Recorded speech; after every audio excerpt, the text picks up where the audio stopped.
Hey, creative souls, word witches, writers, thank you so much for tuning in. I'm so happy that you're here. My name is Johnny. I'm a published fiction writer and a retired adjunct writing professor. I call myself a word witch, and I believe I'm on this earth to heal the world through stories, whether it's the ones I write and tell or the ones that I help you write and tell. As always, I would sincerely appreciate your likes, shares, and subscribes so I can grow my channel and do more in my quest to heal the world through stories. So I feel like I've been a little lax getting on here recently. I have COVID, I still have it, and I think I may have it the rest of my life. No, I'm being dramatic, but yeah, it's really hanging around, and I was waiting to feel better, and I am somewhat, but not completely. So anyway, I thought I would get on here so that I don't completely lose you.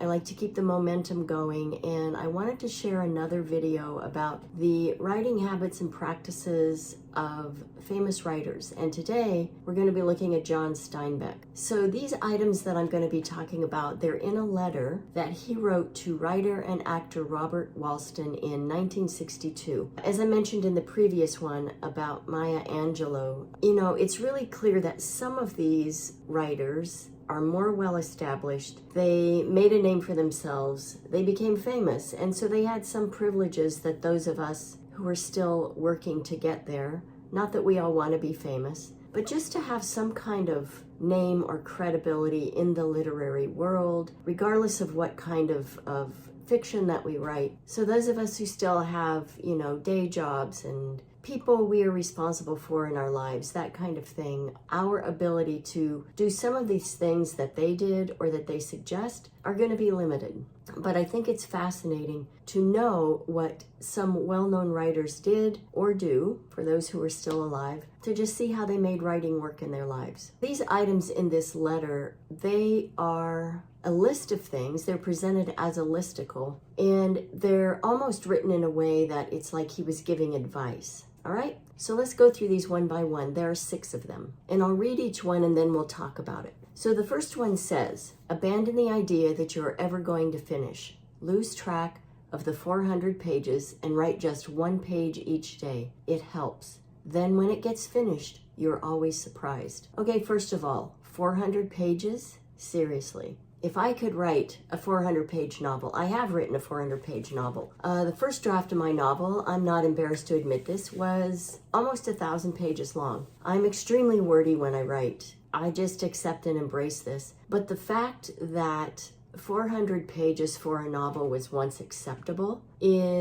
it really makes me kind of jealous. I wish that were the case these days, but as you know, it's more like 200 pages, give or take. But I do like this idea of letting go of the idea that you are aiming for this many words or this many total pages, that you're even aiming to write a complete novel, because it can start to feel like this big beast that is kind of breathing down your neck, and it can feel overwhelming. And so to really pare it down and just focus on getting even just 1 page a day makes it feel a lot more manageable to some people. All right, so always keep that in mind. If you are working on a larger work, just be happy if you get 1 page done. And I know we start thinking, wait a minute, if I do a page a day and I'm writing a 200-page novel, that's 200 days. If you're writing every day, that's almost a whole year. Yeah, it is. Writing a novel takes a long time. And so if we can get away from the bigger picture and think small on a daily basis, it can be a big help. Number 2, he says, write freely and as rapidly as possible and throw the whole thing on paper. Never correct or rewrite until the whole thing is down. Rewrite in process is usually found to be an excuse for not going on. It also interferes with flow and rhythm, which can only come from a kind of unconscious association with the material. Okay, I like this. I am this kind of writer. I just throw everything on the page and know that I will come back and make some sense of it when I have finished the whole thing. And, this is very different than what Maya Angelou says she did. She edited as she wrote. My experience, and my experience for a lot of people I've worked with, is that when we do that, it just really slows down the process. So clearing all the muck out, if you followed me for a while, you know about my garden hose metaphor. In the spring, when we turn on the water, it flushes everything out. That's how I have to write. I have to get everything around the idea that I'm working on onto the page and keep moving forward. Because if I stop to edit, I won't get done. And I just know this for a fact about myself. So maybe that's true for you as well. Number 3, he says, forget your generalized audience. In the first place, the nameless, faceless audience will scare you to death. And in the second place, unlike the theater, it doesn't exist. In writing, your audience is one single reader. I have found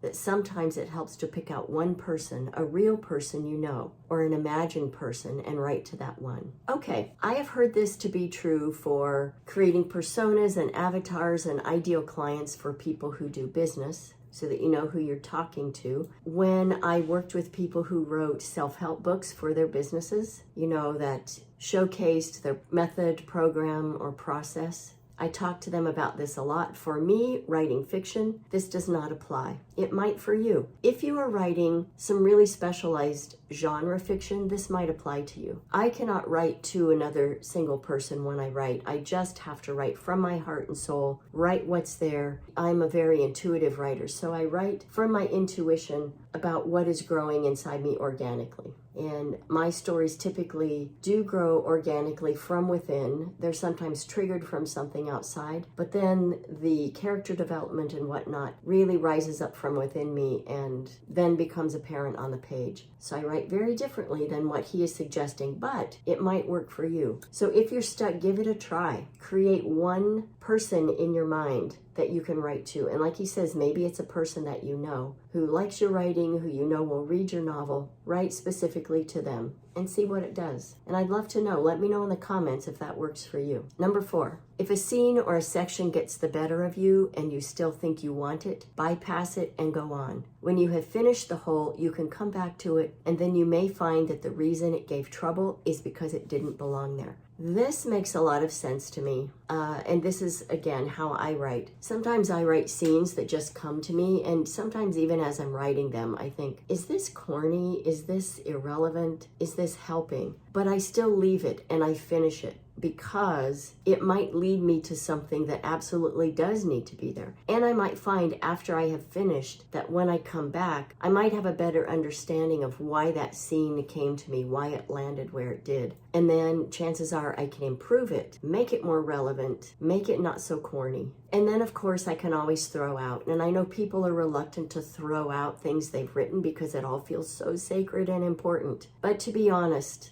so much of what we write does get tossed, but it's not lost or wasted time, because it always gets us where we needed to be. It gets the story where it needed to be. So keep writing, even if you think it's corny, even if you think it's crap, even if you think it might not belong. Just do it, let it sit, and then come back to it. Number 5, beware of a scene that becomes too dear to you, dearer than the rest. It will usually be found that it is out of drawing. That feels like an old-timey term, out of drawing. But I think what it means is that if you have a scene, and this kind of is sort of attached to the previous item, if you have a scene that becomes too dear, that just feels emotionally important to you personally than the rest, it might be found then later on that it's out of place, that it doesn't belong there. It might belong somewhere else, or maybe it doesn't belong at all. Number 6, if you are using dialogue, say it aloud as you write. Only then will it have the sound of speech.